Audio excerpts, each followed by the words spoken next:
আর dear viewers, আমরা আজকে একটা গুরুত্বপূর্ণ কথা বলবো যে আপনি বিয়ে করছেন 1 বা 2 বছর হয়েছে, বাচ্চা নিতে চাচ্ছেন বা বাচ্চা নিচ্ছেন অথবা বাচ্চা কনসেপ্ট করছে এই মাসেই, আজকে 5-7 দিন হয়েছে, আপনি খবরটা পাইছেন। আপনার ওয়াইফকে কি খাওয়াবেন? একজন মা, গর্ভবতী মা মা হতে যাচ্ছে, প্রথমে তার কোন খাবারগুলো খাওয়া উচিত? প্রথমে বলবো যে আপনি ফলিক অ্যাসিড, হ্যাঁ, মাল্টিভিটামিন, আয়রন সমৃদ্ধ খাবারগুলো খুঁজে বের করবেন, ক্যালসিয়াম সমৃদ্ধ খাবারগুলো খুঁজে বের করবেন। কারণ কি, যদি গর্ভাবস্থা প্রথম 3 মাসে আপনি ফলিক অ্যাসিড, আয়রন এগুলো না খাওয়ান, বুঝছেন, আপনার বাচ্চারা প্রতিবন্ধী হইতে পারে। অনেক সময় বাচ্চার ব্রেন অনেক বড় হয়, পানি জমে হাইড্রোক্যাফালি হইতে পারে। অনেক সময় ব্রেন থাকে না, অর্থাৎ নিউরোলজিক্যাল প্রবলেম, ডিফেক্ট হইতে পারে, অর্থাৎ ঘাড় থেকে উপরে থেকে মাথা থাকে না, এনাল ক্যাফালে বলি। কেন হয় জানেন? বাচ্চা প্রতিবন্ধী হয়, হাবাগোবা হয় এই ফলিক অ্যাসিডের কারণে। কোথায় পাবেন?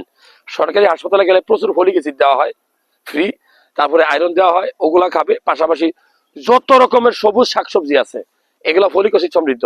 তারপরে আপনি বাদাম খাওয়াবেন, বাদামে মানে আয়রন থাকে, ক্যালসিয়াম থাকে, ফলিক অ্যাসিড থাকে, জিঙ্ক থাকে। লাল মাংস খাবে, মুরগির লাল মাংস খেতে পারে, ডেইলি একটু করে দুধ খাইতে পারে, অল্প অল্প করে আপনি প্রত্যেক দিন প্রচুর পরিমাণে, হ্যাঁ, যে মিক্স কিছু বিচি জাতীয় খাবার আছে এগুলা খাওয়াবেন, যেমন তুকমা, তিল, তিসি, কালো জিরা, তারপরে আপনার বাদাম, হ্যাঁ, এগুলো একসাথে পেস্ট করা। এই টাইপের খাবারগুলো যদি খায়, সবুজ শাকসবজি যদি খায়, তাহলে তার আয়রন, ফলিক অ্যাসিড এগুলো ঘাটতি হবে।